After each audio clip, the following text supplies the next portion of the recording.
pop it, I pop it, I pop it.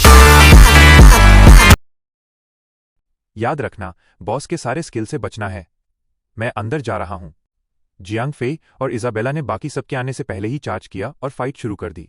Instant ice burst -6872, bash -1879, -1923, -1845, lightning strike -200। Jiang Fei ने अपने सारे skills unleash कर दिए ताकि सारा एग्रो उसकी तरफ रहे। उसे बहुत ज्यादा मेहनत करनी पड़ रही थी क्योंकि अटैक सिर्फ इजाबेला नहीं बल्कि पूरी टीम कर रही थी। अगर वो एग्रो अपने ऊपर रखने में फेल हो जाता तो बॉस दूसरों पर अटैक कर देता। जियांग फे के मुकाबले बाकी सबकी डिफेंस कम थी, जिससे वो बॉस के सामने ज्यादा वल्नरेबल थे। इंट्रूडर्स, मैं तुम सबको मौत की सजा दूंगा। जियांग फे के अटैक से तुरंत बॉस फाइट ट्रिगर हो गई। एक जोरदार दहाड़ के साथ बॉस ने पलटकर अटैक करना शुरू कर दिया। -3520। बॉस अटैक करने के लिए अपने स्किल्स पर ज्यादा रिलाई कर रहा था, इसलिए जियांग फे पर पड़ने वाले नॉर्मल हिट्स उसके डैमेज रिडक्शन स्किल्स की वजह से और भी कम हो गए थे। गेल एवरसमर फ्रंटलाइंस के पीछे से आराम से हीलिंग कर रही थी और ये पक्का कर रही थी कि जियांग फे हमेशा फुल हेल्थ पर रहे। एक बार एग्रो सेट हो गया तो बाकी सबने अपनी पूरी ताकत से अटैक करना शुरू कर दिया। इजाबेला को छोड़कर बाकी सब। अब तक उसका अटैक सबसे स्ट्रांग था और अगर वो बिना किसी कंस्ट्रेंट के अटैक करती तो जियांग फे तुरंत एग्रो खो देता। फिर भी बॉस की हेल्थ लगातार कम हो रही थी।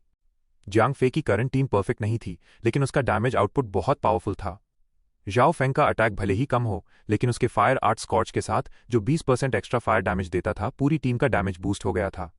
दूसरी तरफ पार्टी का इकलौता मैजिशियन लिटिल रेन दूसरों जितना डैमेज नहीं कर पा रहा था। ये एक्सपेक्टेड था क्योंकि उसके और अ न्यू रिटर्नर के अलावा बाकी सारे मेंबर्स या तो हिडन क्लास प्लेयर थे या rare advancement player. Little rain बस एक कॉमन पायरोमैंसर था। फिर भी जियांग फे ने लिटिल रेन का साथ नहीं छोड़ा था। भले ही वो ज्यादा कंट्रीब्यूशन नहीं दे पा रहा था, लेकिन जियांग फे उसे उसके फॉरबिडन स्पेल की वजह से कल्टिवेट करना चाहता था। अभी उसे बस एक बड़े मैक्सिमम माना पूल की जरूरत थी। एक बार जब उसकी कल्टिवेशन सक्सेसफुल हो जाती तो स्ट्रॉन्ग इक्विपमेंट और बाकी सपोर्टिंग स्किल के साथ वो किसी एनपीसी से भी कहीं ज्यादा पावर हासिल कर लेता। इजाबेला ने भी एक फॉरबिडन स्पेल का जलवा दिखाया था जब उसने अकेले ही सिर्फ एक पार्शियल फॉरबिडन स्पेल से 2 लाख प्लेयर्स की आर्मी को हरा दिया था। इसलिए इससे कोई फर्क नहीं पड़ता था कि लिटिल रेन अंडर परफॉर्म कर रहा था। एक बार जब वो इतना स्ट्रांग हो जाएगा कि फॉरबिडन स्पेल को सिर्फ एक बार यूज कर सके तो हैप्पी ड्रंक भी उस मौके का फायदा उठाने के लिए खुशी से जियांग फे के तलवे चाटने आ जाएगा। Ding, Carlox has his eyes on you. Burning eyed शाना।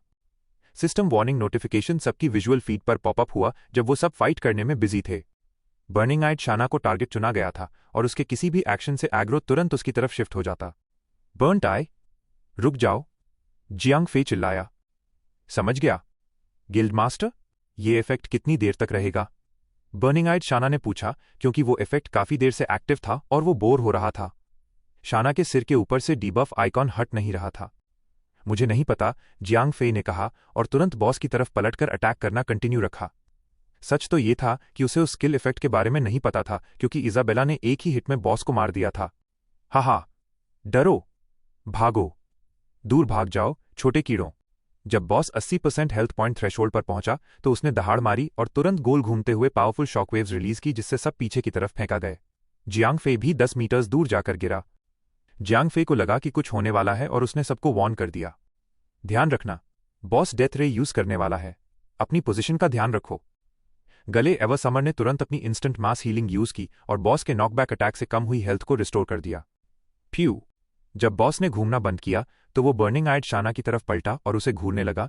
उसकी आंखें खून के रंग जैसी चमकने लगी थीं। WTF, सबसे पहले मेरी बारी है, शाना चिल्लाया। ये जानकर कि जियांग फे पहले ही सबको डेथ रे के बारे में वार्न कर चुका था, शाना तुरंत बॉस की लाइन ऑफ साइट से दूर हट गया। वो सबसे पहले मरना नहीं चाहता था। शाना एक वॉरियर क्लास प्लेयर था, लेकिन क्योंकि वो मिली और रेंज्ड अटैक्स के बीच का एक हाइब्रिड था, उसका हेल्थ पूल बहुत ज्यादा नहीं था। मुश्किल से 10,000 हेल्थ पॉइंट्स तक पहुंचता था। अगर उसे 10,000 डैमेज पड़ता तो गले एवरसमर भी उस डैमेज को आउट हील नहीं कर पाती। BZZ। बॉस की आंखों से रेड लेजर की 2 बीम्स निकलीं। सब पहले से ही बॉस की अटैक रेंज से बाहर थे। जब बॉस ने शाना का पीछा करना शुरू किया तो सब टर्निंग के साथ भागने लगे। भागते हुए जब भी उन्हें इनफ बफर स्पेस मिलता वो अटैक करते। इससे बचना बहुत आसान स्किल था। शायद कोई बेवकूफ भी इस अटैक से बच सकता था। शायद इकलौती चीज जो खोई थी वो रूथलेस बाराज का डैमेज बफ था। जब बॉस घूमा और उसने सबको पीछे धकेला तो जियांग फे का अटैक कॉम्बो टूट गया, जिससे उसका अटैक बिल्कुल वैसा ही हो गया जैसे उसने अभी पहला अटैक शुरू किया हो। एक पूरा चक्कर लगाने के बाद बॉस ने डेथ रेस छोड़ना बंद कर दिया और अपना नॉर्मल अटैक शुरू करने के लिए सेंटर में वापस आ गया। हालांकि क्योंकि जियांग फे अपनी ओरिजिनल पोजीशन से हट गया था, बॉस का टारगेट रीसेट हो गया और इस बार उसने 7 स्टार वॉरियर को चुना। मेरा दर्द, तुम इसे मेरे साथ बांटोगे। अचानक 7 स्टार वॉरियर के चारों तरफ एक रेड मिस्ट जमा हो गई। बॉस ने दहाड़ मारी और उसे एडिशनल डैमेज मिल गया। 7 स्टार वॉरियर को समझ नहीं आया कि क्या हुआ, क्योंकि उसके स्टेटस बार पर कोई डीबफ आइकॉन नहीं दिख रहा था। लेकिन जब उसने अटैक करना शुरू किया तो उसने बॉस को जितना भी डैमेज दिया उतना ही डैमेज उसे खुद भी पड़ा। ये बहुत बुरा था, क्योंकि 7 स्टार वॉरियर अपने उस स्किल पर रिलाई करता था जो हर सेकंड उसका 1% हेल्थ पॉइंट कंज्यूम करके उसका 50% अटैक बढ़ा देता था। बॉस पर लगने वाला हर हिट 7 स्टार वॉरियर को और ज्यादा डैमेज दे रहा था। समर, क्या तुम हील हैंडल कर लोगी? क्या मैं 7 स्टार को अटैक रोकने के लिए कहूं? जियांग फे ने पूछा, क्योंकि वो उसकी चिंता कर रहा था। रिलैक्स, मैं अभी सिर्फ 2 लोगों को हील कर रही हूं।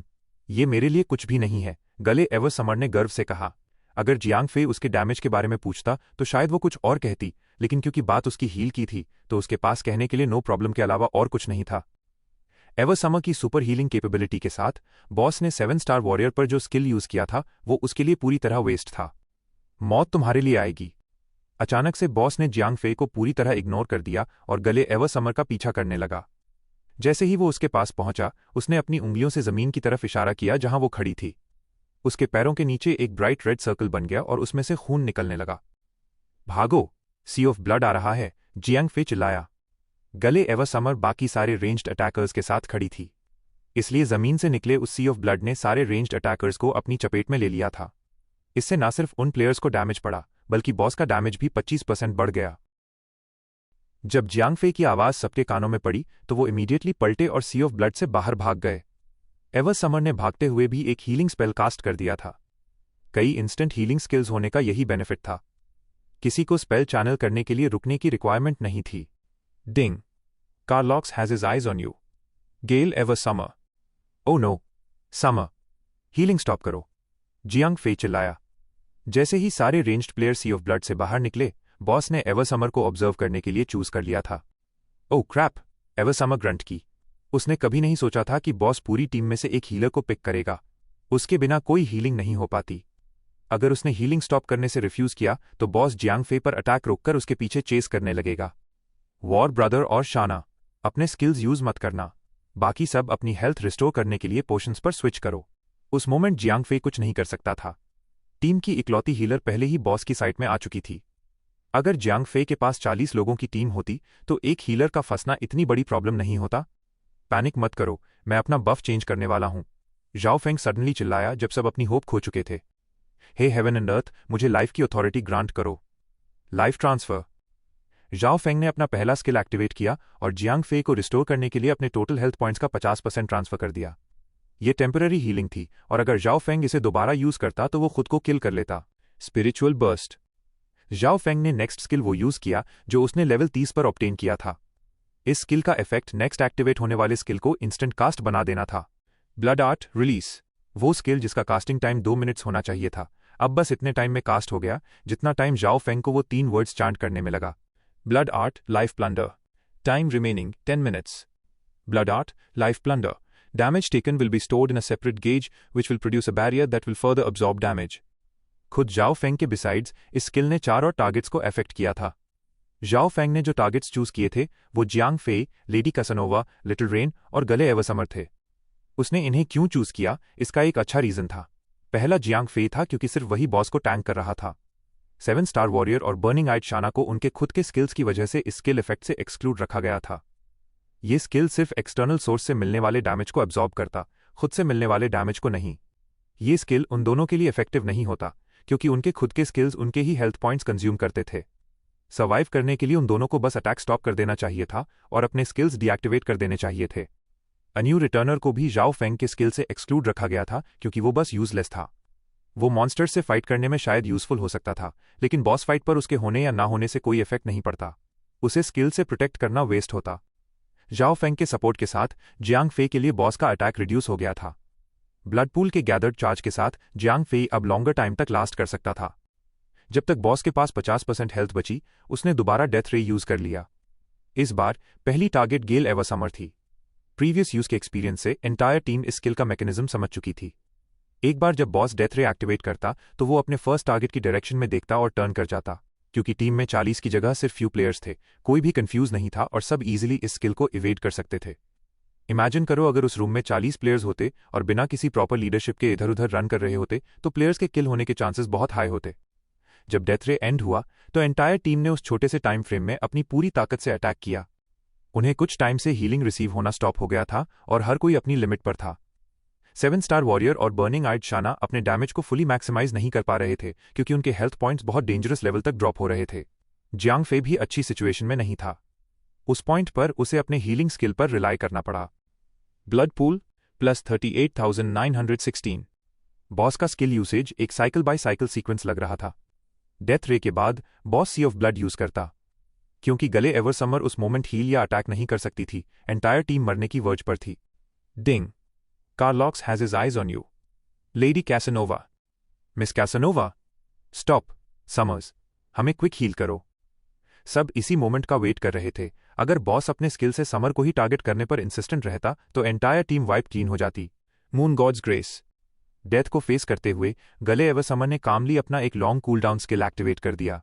ये स्किल एक इंस्टेंट कास्ट था और जैसे ही ये एक्टिवेट हुआ स्काई से एक ब्राइट क्रेसेंट मून चमका और गले एवर समर की तरफ डिसेंड हुआ। गले एवर समर से 40 मीटर्स के दायरे में आने वाला हर कोई इंस्टेंटली 6000 हेल्थ पॉइंट्स के लिए हील हो जाता। अकेले जियांग फे के बिसाइड्स बाकी पूरी टीम ऑलमोस्ट फुली हील हो गई थी। थोड़ी देर और होल्ड ऑन करो गाइज, बॉस अपना खुद का अल्टीमेट स्किल यूज करने वाला है। एक बार वो ओवर हो जाए तो सब इजी हो जाएगा।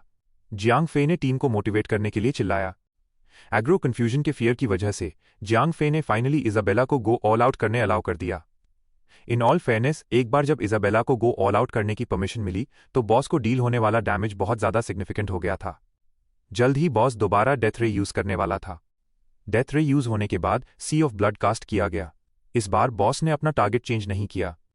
लेडी कैसनोवा साइडलाइन पर ही रही और बाकी सबको अपनी लाइफ के लिए फाइट करते हुए वॉच करती रही। 20% हेल्थ पॉइंट पर बॉस ने अपना अल्टीमेट स्किल अनलीश कर दिया।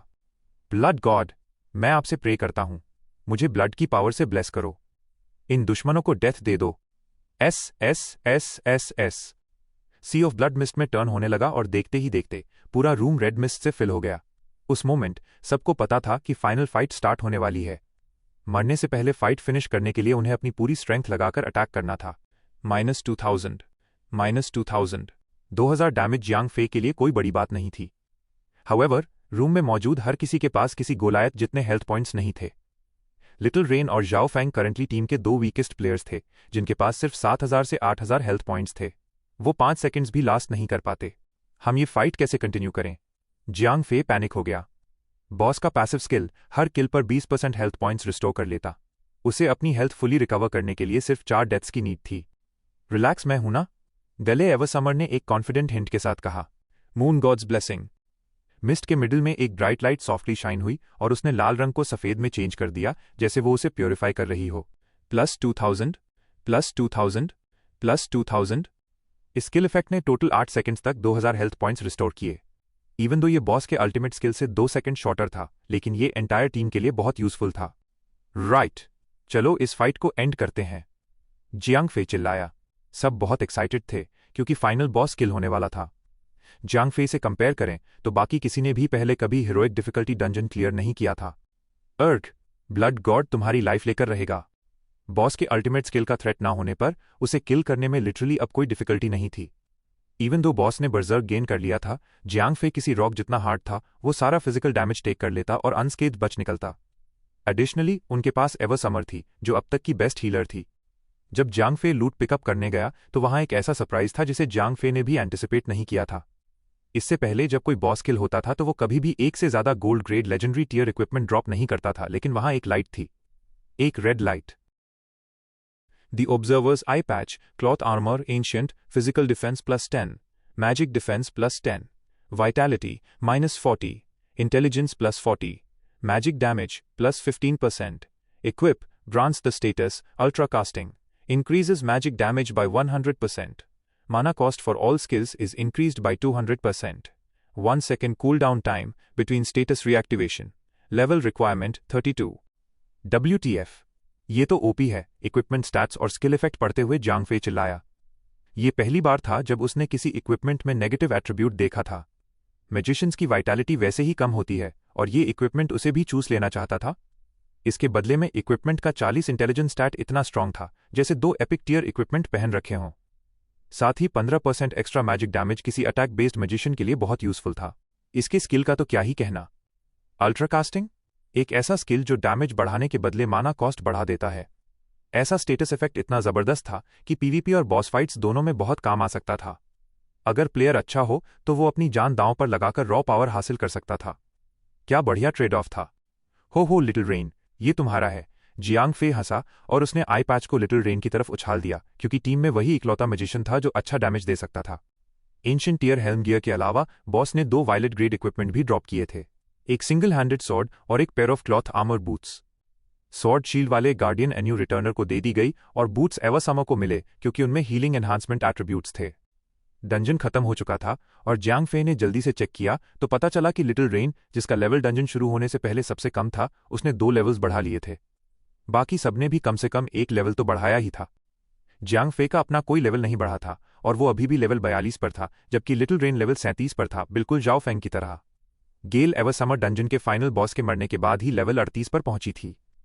7 स्टार वॉरियर ने तीसरे बॉस पर 1 लेवल बढ़ाया था और लेवल 38 पर पहुंच गया था। साथ ही उसके पास लगभग 50% एक्सपीरियंस पॉइंट्स भी थे। ये थी जियांग फे की पूरी सीक्रेट डंजन पार्टी।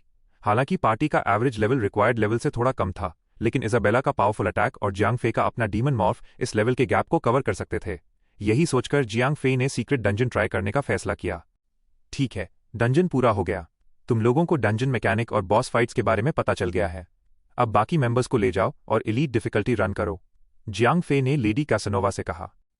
ठीक है, मैं डंजन रन को एक गिल्ड एक्टिविटी की तरह ऑर्गेनाइज करूंगी, लेडी कैसनोवा ने कहा। जियांग फे को उस पर भरोसा था। जब से वो और बिली बॉय गिल्ड में आए थे, जियांग फे ने तुरंत उन दोनों को वाइस गिल्ड मास्टर्स का रोल दे दिया था। वो रोजेट रोज के साथ मिलकर गिल्ड मैनेज करने वाले थे। भले ही जियांग फे सिर्फ एक साइलेंट पार्टनर था, लेकिन वो गिल्ड मास्टर होने की जिम्मेदारी समझता था। शायद वो मैनेजमेंट में अच्छा नहीं था, लेकिन उसे लोगों की एबिलिटी पहचानना और उन्हें सही काम सौंपना आता था। लेडी कैसनोवा इस फील्ड में एकदम प्रो थी। आखिर उसने अपनी जिंदगी में बहुत सारे गेम्स खेले थे और गिल्ड मास्टर भी रह चुकी थी। गिल्ड में उसका रोल गिल्ड एक्टिविटी ऑर्गेनाइज करना और जनरल ह्यूमन रिलेशन मैनेज करना था। बिली बॉय पीवीपी फाइट्स में बहुत अच्छा था और किसी भी पीवीपी टीम का बेहतरीन कैप्टन बन सकता था। अब जब जियांग फे की गिल्ड मजबूत हो चुकी थी तो दूसरी गिल्ड्स के साथ वॉर से बचना मुश्किल था। इसलिए बिली बॉय को वही रोल दिया गया जिसमें वो सबसे अच्छा था, पीवीपी कैप्टन। रोजेट रोज अपना ज्यादातर वर्कलोड लेडी कैसनोवा और बिली बॉय के साथ शेयर कर सकती थी, इसलिए वो अब दूसरी चीजों पर फोकस कर पा रही थी। एक तरह से वो अभी भी जियांग फे की फीमेल बटलर थी। सारा इंटरनल फाइनेंस वही संभालती थी। चाहे मेंबर्स का कॉन्ट्रैक्ट हो या गिल्ड रिसोर्स मैनेजमेंट, वो सब कुछ मैनेज करती थी। भले ही जियांग फे ने कभी लीडर का रोल नहीं निभाया था और वो कभी क्लास मॉनिटर भी नहीं बना था, लेकिन हाँ, टियान्यू के साथ इतना वक्त बिताने के बाद उसकी कुछ स्किल्स जियांग फे में भी आ गई थीं। टेक्निकली देखा जाए तो ये एक मिलिट्री स्टाइल रिस्पॉन्सिबिलिटी अरेंजमेंट था जो जियांग फे ने हाँ टियान्यू से सीखा था। लेडी कैसनोवा के जाने के बाद जियांग फे बाकी सीक्रेट डंजन रेडिंग टीम को सीक्रेट डंजन की तरफ ले गया। अरे बाप रे, मैंने कभी नहीं सोचा था कि तुम लोग इतने अमीर हो, जियांग फे ने हंसते हुए कहा।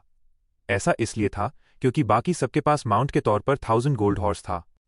गिल्ड मास्टर, इतना ताना मारने की कोई जरूरत नहीं है, गले एवरसमर ने अपनी आंखें घुमाई क्योंकि जियांग फे का अपना माउंट सच में एक ड्रैगन था।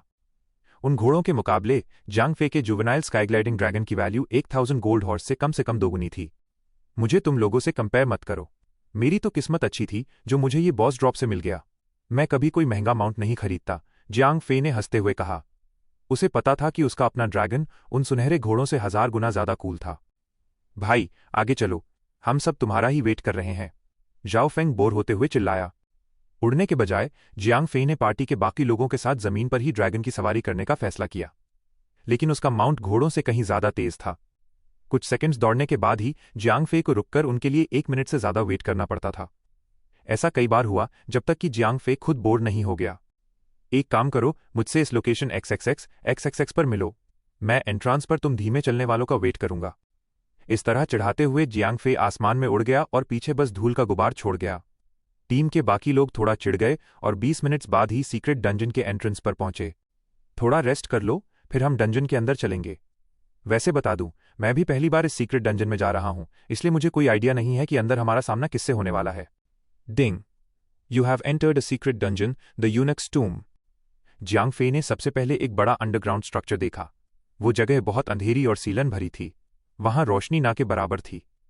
लेकिन थोड़ा ध्यान से देखने पर उन्हें एक लंबा रास्ता दिखाई दिया जहां बहुत सारे स्केलेटल सोल्जर्स पेट्रोल कर रहे थे। वाह यार, यहां तो स्केलेटन्स घूम रहे हैं। क्या हम टूम रेडर्स हैं? जाओ फेंग ने एक्साइटमेंट में पूछा। शुक्र है ये सिर्फ स्केलेटन्स हैं, ज़ॉम्बीज नहीं। वो बहुत डिस्गस्टिंग होते। गले एवसमा किसी प्रिंसेस की तरह ही एरोगेंट थी। जियांग फे ने रास्ते में आगे देखा और कुछ बातें नोट कीं। 4 स्केलेटल सोल्जर्स का एक ग्रुप था और वो सब लेवल 38 इलीट टियर के थे। उनके अटैक्स डंजन के बाहर मिलने वाले इलीट टियर मॉन्स्टर्स से थोड़े ज्यादा थे। कोई हैरानी की बात नहीं कि स्मार्ट टोमेटो इस डंजन में घुसते ही मारा गया था। उसका लेवल सच में बहुत कम था। लड़ने के लिए तैयार हो जाओ, अपना हैमर निकालते हुए जियांग फे ने कहा।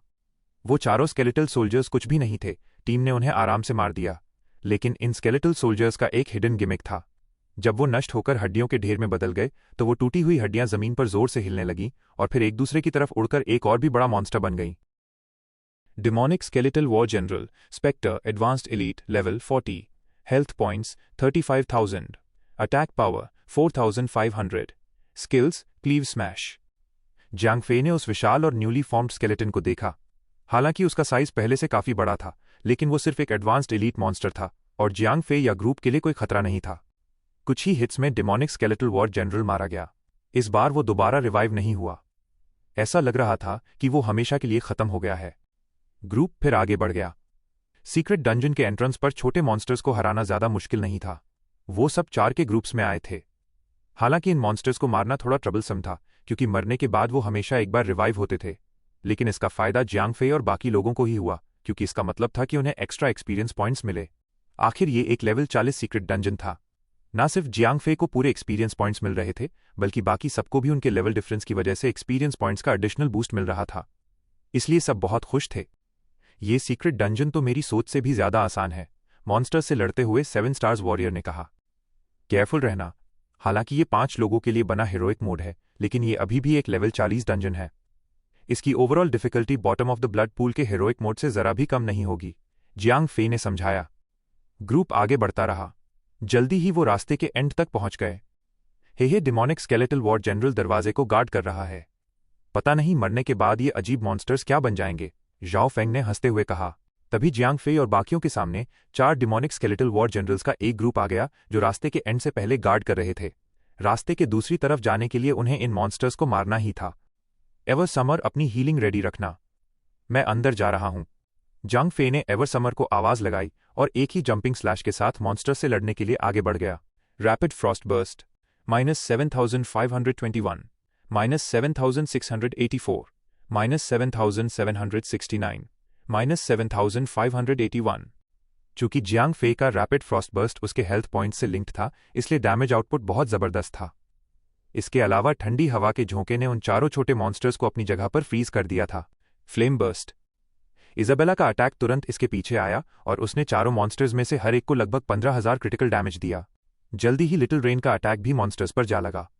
हालांकि उसका डैमेज आउटपुट इजाबेला जितना ज्यादा नहीं था, लेकिन फिर भी उसने मॉन्स्टर्स को लगभग 8,000 डैमेज दिया। चूंकि जियांग फे और टीम का अटैक टेम्पो काफी फास्ट था, इसलिए लिटिल रेन ने अपने नए इक्विपमेंट की अल्ट्रा कास्टिंग स्टेट एक्टिवेट करने का फैसला किया। हालांकि इससे माना पॉइंट्स बहुत तेजी से बर्न हो रहे थे, लेकिन डबल डैमेज की वजह से उसका डैमेज आउटपुट काफी बढ़ गया। लिटिल रेन का डैमेज आउटपुट तुरंत 7 स्टार्स वॉरियर से आगे निकल गया, जबकि वो एक हाई डैमेजिंग क्लास था और इजाबेला के बाद सेकंड रैंक पर आता था। हालांकि इन एडवांस्ड एलीट मॉन्स्टर्स के हेल्थ पॉइंट्स 35,000 तक थे, लेकिन इजाबेला, लिटिल रेन और जियांग फे ने इन छोटे मॉन्स्टर्स को आसानी से मार गिराया। उन तीनों के एक राउंड अटैक्स और साथ में इजाबेला के ब्लैक ड्रैगन ब्रेथ से वो छोटे मॉन्स्टर्स पूरी तरह हार गए। हार्डकोर, दूर से जाओ फेंग चिल्लाया। चूंकि उसे और 7 स्टार्स वॉरियर दोनों को कोई भी ग्रुप अटैकिंग स्किल्स नहीं आते थे, इसलिए वो सिर्फ बैटल को ऑब्जर्व कर सकते थे। लेकिन वो बस थोड़ी देर के लिए ही ऑब्जर्व कर पाए, क्योंकि जाओ फेंग के रिएक्शन ने जल्दी ही सिचुएशन को बिगाड़ दिया। क्रैक। जमीन पर गिरी हड्डियां फिर से हिलने लगीं। तेजी से वो हड्डियां एक साथ जुड़ीं और जियांग फे और बाकी सबके सामने एक ब्रांड न्यू मॉन्स्टर बन गया। Pale bone chimera, specter vice leader level 41, health points 80,000, attack power 5,000, skills Bloodlust Mania, Frenzy, Bone Burst. Bloodlust Mania instantly deals significant damage to the target while healing oneself simultaneously. Frenzy, increase attack power by 100% for 5 seconds. Bone Burst, when the Pale Bone Chimera is at 0 health points he will not die. He will enter a state of energy collection for 2 seconds. At the end of the 2 seconds, the pale bone chimera will explode and deal the amount of damage equivalent to his own health points to enemies in a 20-meter radius. This damage will be split among the opponents affected within the explosion radius. DMN it. ये तो बहुत ज़्यादा damage है। Boss के attributes पढ़ने के बाद Jiang Fei खुद को जोर से गाली देने से नहीं रोक पाया। ये सेल्फ डिस्ट्रक्टिव स्किल अपनी तरह का सबसे बुरा स्किल था। जियांग फेई को मिस्टीरियस रिंग के जरिए ही बॉस के स्किल के बारे में पता चल पाया था। अगर कोई और ग्रुप आया होता तो पहली बार इस मॉन्स्टर का सामना करने पर वो पक्का डिसएडवांटेज में होते। बॉस को मारने की डिफिकल्टी चाहे जो भी हो, लेकिन मरने के बाद एक्सप्लोजन का 80,000 डैमेज उन पांचों के ग्रुप को बराबर सहना पड़ता। क्लॉथ आर्मर पहनने वाले पक्का एक्सप्लोजन में मारे जाते, जबकि लेदर आर्मर वालों की हालत भी कुछ खास अच्छी नहीं होती। ऐसे हालात में कोई भी इस नतीजे से भड़क जाता। चलो, मैं बॉस का एग्रो पुल करता हूं। तुम लोग दूर से उसे हिट करने पर फोकस करो। 7 स्टार्स वॉरियर जब बॉस मरने वाला हो तो तुम दूर चले जाना। जियांग फेई ने ऑर्डर दिया। ठीक है, बाकी चारों ने एक साथ सिर हिलाया। चूंकि जियांग फेई ही उन्हें सीक्रेट डंजन में लेकर आया था, इसलिए 7 स्टार्स वॉरियर और बाकी सबको यकीन था कि जियांग फेई के पास सीक्रेट डंजन के बारे में एक्स्ट्रा इन्फॉर्मेशन होगी। इसलिए किसी ने भी अननोन को प्रिडिक्ट करने की जियांग फेई की एबिलिटी पर शक नहीं किया। ऑर्डर्स देने के बाद जियांग फेई तुरंत मॉन्स्टर को एंगेज करने के लिए आगे बढ़ा। हमेशा की तरह उसने रैपिड फ्रॉस्ट बर्स्ट से शुरुआत की, लेकिन चूंकि ये मॉन्स्टर वाइस लीडर रैंक का था और एक मिनी बॉस था, इसलिए उस पर डिसेबलिंग स्किल्स का कोई असर नहीं हुआ। इसलिए रैपिड फ्रॉस्ट बर्स्ट उसे अपनी जगह पर फ्रीज नहीं कर पाया। वो मॉन्स्टर इसके लिए इम्यून था। बेला, तुम और लिटिल रेन थोड़ा केयरफुल रहना। चूंकि इस मिनी बॉस के 80,000 हेल्थ पॉइंट्स थे, इसलिए वो उसे सिर्फ एक राउंड की स्किल्स में नहीं मार सकते थे। इसलिए जियांग फेई को अपना ध्यान बॉस का एग्रो कंट्रोल करने पर लगाना था। वरना भले ही बॉस इजाबेला को एक पल में ना मार पाए, लेकिन उसे लिटिल रेन को मारने से कोई नहीं रोक सकता था। बैटल शुरू होने के बाद सब कुछ स्मूथली चला।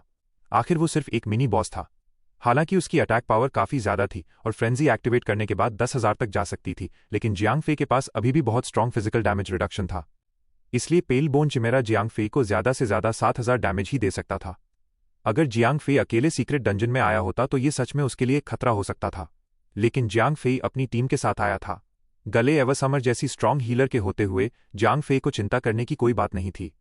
बहुत जल्द बॉस के 80,000 हेल्थ पॉइंट्स कम होकर 5,000 से भी नीचे आ गए। 7 स्टार्स वॉरियर, अभी रुक जाओ, दूर हटो। जियांग फेई ने अपने बगल में खड़े होकर मॉन्स्टर पर अटैक कर रहे 7 स्टार्स वॉरियर को आवाज लगाई। ठीक है, 7 स्टार्स वॉरियर ने जवाब दिया और सिर हिलाते हुए तुरंत अटैक करना बंद कर दिया। वो तेजी से 30 मीटर्स दूर भाग गया। 7 स्टार्स वॉरियर के दूर जाने के 3 सेकंड से भी कम समय में बॉस के हेल्थ पॉइंट 0 पर पहुंच गए। क्रैक! जबरदस्ती अपने थोड़े से हेल्थ पॉइंट्स बचाकर पेल बोन चिमेरा ने अपने आसपास एनर्जी कलेक्ट करना शुरू कर दिया।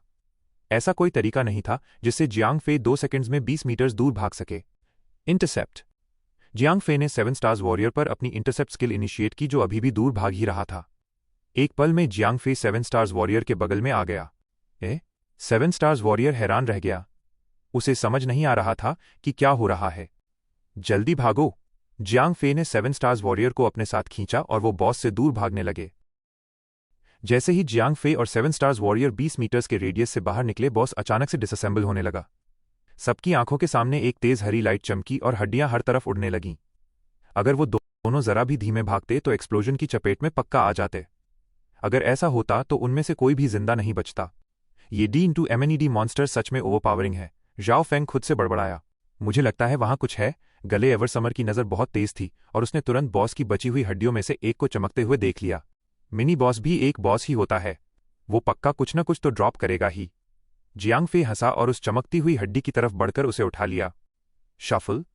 उसके सामने एक नीली लाइट चमकी और जियांग फेई के हाथ में एक एक्सीलेंट ग्रेड इक्विपमेंट आ गया। हालांकि जियांग फेई का लक बहुत ज्यादा था और उसे बॉसेस से हमेशा टॉप लिस्ट वाले ड्रॉप्स मिलते थे, लेकिन मिनी बॉस ज्यादा से ज्यादा एक्सीलेंट ग्रेड इक्विपमेंट ही ड्रॉप कर सकता था। इसलिए जियांग फेई का लक चाहे जितना भी हो, वो इस लिमिटेशन को पार नहीं कर सकता था। Assassin's wristband, leather armor, excellent, physical defense +50, magic defense +50, agility +20, strength +20, equipped, increases assassin skill damage by 20%, level requirement 40, class requirement assassin। क्या इसमें क्लास रिक्वायरमेंट भी है? इक्विपमेंट उठाते ही जियांग फेई हैरान रह गया। हाँ, ऑफिशियल साइट के इन्फॉर्मेशनल वीडियो में ये एक्सप्लेन किया गया था। लेवल 40 के ऊपर वाले सभी इक्विपमेंट में एनहांस डिफेंसिव एट्रीब्यूट्स के साथ एक फिक्स्ड क्लास डेजिग्नेशन भी होगा। ये इक्विपमेंट कुछ क्लास और स्किल्स को बहुत ज्यादा स्ट्रॉन्ग कर देंगे, लेकिन वो क्लास और रेस डेजिग्नेशन से लिमिटेड भी होंगे। गले एवर समर ने समझाया। अब समझ आया। जियांग फे ने सिर हिलाया। वो पिछले कुछ दिनों से हान टियान्यू के साथ घूम रहा था और उसने ऑफिशियल साइट चेक नहीं की थी। ठीक है, मैं अभी के लिए इक्विपमेंट रख लेता हूं। वापस जाने पर मैं इसे गिल्ड स्टोरेज में डाल दूंगा। चूंकि उनकी टीम में कोई असैसिन नहीं था, इसलिए जियांग फे ने इक्विपमेंट को फिलहाल अपने बैकपैक में रख लिया। वो छोटा ग्रुप पैसेज के एंड तक चलता रहा। जल्दी ही वो एक बहुत बड़े हॉल में पहुंच गए। क्या ये मॉज़ोलियम है? 7 स्टार्स वॉरियर ने कंफ्यूज होकर पूछा। शायद जियांग फे ने जवाब देते हुए सिर हिलाया। तभी उन्हें अपने सामने अनगिनत स्केलेटल सोल्जर्स दिखाई दिए। ये सोल्जर्स हॉल के बीचों बीच लाइन में खड़े थे। हर फॉर्मेशन में कम से कम 100 स्केलेटल सोल्जर्स थे। वो किसी आर्मी की तरह लग रहे थे जो इंस्पेक्शन का वेट कर रही हो। हम इनसे कैसे लड़ेंगे? जाओ फेंग ने पूछा। हालांकि ये स्केलेटन सिर्फ नॉर्मल एलीट मॉन्स्टर्स थे, लेकिन अगर उन सबने एक साथ अटैक किया तो वो जियांग फे और बाकियों को एक पल में मार सकते थे। तभी जियांग फे के ग्रुप के सामने वाले छोटे मॉन्स्टर्स ने 5 अलग अलग फॉर्मेशंस बनानी शुरू कर दी। उनके सामने वाले फॉर्मेशन के बीच में एक लाल झंडा लटक रहा था। उनके बाईं तरफ फॉर्मेशन के बीच में एक बड़ा सफेद झंडा फड़फड़ा रहा था, जबकि वहां हवा बिल्कुल नहीं थी। उनके दाईं तरफ वाले फॉर्मेशन में एक बड़ा हरा झंडा था। जियांग फे और बाकियों से सबसे दूर वाले फॉर्मेशन में एक बहुत बड़ा काला झंडा था। इन चारों फॉर्मेशंस के बीच में एक और भी बड़ा फॉर्मेशन था। उसे घेरने वाले स्केलेटल सोल्जर्स की गिनती बाकी चारों फॉर्मेशंस के टोटल के बराबर थी। उस फॉर्मेशन के बीच में एक और भी बड़ा पीला झंडा था जो जोरों से जल रहा था। झंडे के बीच में एक बड़ा सा वर्ड रिस्ट्रिक्शन लिखा हुआ था जो उतनी ही तेजी से चमक रहा था। एक डिफेंसिव सर्कल सेटअप करो, फिर हम इन्हें ग्रुप्स में मारना शुरू कर सकते हैं। जियांग फे ने छोटे मॉन्स्टर्स की भारी भीड़ की तरफ देखा। उसे पता था कि उन्हें एक एक करके मारना इम्पॉसिबल है। उन्हें मारने से पहले इन मॉन्स्टर्स के ग्रुप्स को एक साथ पुल करना होगा। ठीक है, जाओ फेंग ने सिर हिलाते हुए कहा और मैजिक सर्कल को क्लाउड आर्ट में चेंज कर दिया। Cloud art air shield. Air shield reduces the damage you receive by 50 points. After the reduction, the damage you receive cannot be less than 1. जाओ फेंग के लेवल 30 पर पहुंचने के बाद उसके सभी स्किल्स एनहांस हो गए थे। उसके एयर शील्ड का ओरिजिनल 10 पॉइंट्स का डैमेज रिडक्शन बढ़कर 50 पॉइंट्स का डैमेज रिडक्शन हो गया था। हालांकि इस तरह का fix damage reduction boss monsters के खिलाफ ज्यादा इफेक्टिव नहीं था, लेकिन छोटे मॉन्स्टर्स के बड़े ग्रुप से लड़ते वक्त इसने टैंकर से काफी प्रेशर कम कर दिया था। मैं मॉन्स्टर्स को अट्रैक्ट करने के लिए रेडी हो रहा हूं। बेला, अब वक्त आ गया है कि तुम अपना नया स्किल दिखाओ। जियांग फे पीछे मुड़ा और इजाबेला की तरफ देखकर मुस्कुराया। फिर वो छोटे मॉन्स्टर्स के सबसे करीब वाले फॉर्मेशन की तरफ दौड़ पड़ा। क्रैक! जैसे ही जियांग फे मॉन्स्टर्स के पास पहुंचा, वो सीधे खड़े स्केलेटल सोल्जर्स हिलने लगे और उनकी हड्डियों से चटकने की आवाजें आने लगीं। आओ मेरे पास। छोटे मॉन्स्टर्स को जगाने के बाद जियांग फे उनके ज्यादा करीब नहीं गया। इसके बजाय वो अपनी जगह पर ही खड़ा रहा और अपनी पोजीशन एडजस्ट करने लगा। ठीक है, चलो शुरू करते हैं। जियांग फे जोर से हंसा और उसने एक ठंडी नीली हवा बाहर छोड़नी शुरू कर दी। फ्रंट रो वाले छोटे मॉन्स्टर्स तुरंत फ्रीज हो गए, जिसकी वजह से छोटे मॉन्स्टर्स के ग्रुप्स की मूवमेंट स्लो हो गई और वो एक दूसरे के करीब आने लगे, जिससे उनकी भीड़ इकट्ठी होने लगी। ये चीज किसी मैजिशियन के एओई स्पेल को और भी ज्यादा इफेक्टिव बना देगी। Flame rain. इजाबेला ने बहुत तेज स्पीड में स्पेल चांट किया। हालांकि वो अपने ह्यूमन फॉर्म में ड्रैकोनियन मैजिक स्पेल यूज नहीं कर सकती थी, लेकिन उसने बहुत ही कम समय में मैजिक स्पेल कंप्लीट कर लिया। बूम! हालांकि इसका नाम फ्लेम रेन था, लेकिन ऊपर से इंसान के सिर जितने बड़े जलते हुए मीटियोराइट्स गिरे। इन मीटियोराइट्स ने फ्लेम बर्स्ट से कहीं ज्यादा बड़ा रेडियस कवर किया और तेजी से सभी छोटे मॉन्स्टर्स को अपनी चपेट में ले लिया। Lightning strike. जियांग फे ने अपनी group agro pulling skill use की ताकि सारे छोटे मॉन्स्टर्स अपना अटैक सिर्फ उसी पर फोकस करें। ये सब इसलिए किया गया ताकि छोटे मॉन्स्टर्स का ध्यान स्पेल्स कास्ट करने वाले मैजिशियन की तरफ न जाए। फ्लेम बर्स्ट से अलग फ्लेम रेन ने एक बार में एक्सप्लोजिव डैमेज नहीं दिया। इसके बजाय डैमेज की वेव्स आईं जो 8 सेकंड्स तक चलीं और टोटल 20,000 डैमेज पॉइंट्स दे सकती थीं। जाहिर है, इसके लिए दुश्मनों को फ्लेम रेन से अफेक्ट होने वाले एरिया के अंदर होना जरूरी था, लेकिन चूंकि इस स्किल का रेडियस बड़ा था, इसलिए छोटे रेडियस वाले फ्लेम बर्स्ट के मुकाबले छोटे मॉन्स्टर्स के ग्रुप से लड़ते वक्त या ग्रुप बैटल के दौरान ये ज्यादा इफेक्टिव था। इससे पहले कि इजाबेला का फ्लेम रेन खत्म होता, लिटिल रेन की एओई स्किल भी दुश्मनों तक पहुंच गई। चूंकि उसका क्लास पायरोमैंसर था, इसलिए उसके सारे skills fire based magic spells थे, लेकिन अल्ट्रा कास्टिंग स्टेट एक्टिवेट होने के बावजूद उसका डैमेज आउटपुट इजाबेला की बराबरी नहीं कर सकता था। इसके बावजूद हर छोटे मॉन्स्टर को 8,000 डैमेज देना ही ज्यादातर मैजिशियंस के लिए बहुत बड़ी बात थी। एओई स्किल्स वाले 2 मैजिशियंस के होने से छोटे मॉन्स्टर्स को मारने की स्पीड सच में बहुत तेज थी।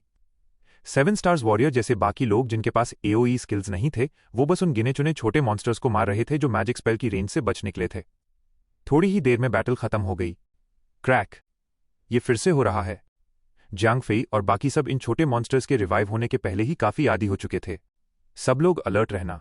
ये वाला बहुत खतरनाक हो सकता है, जियांग फे ने जोर से सबको याद दिलाया।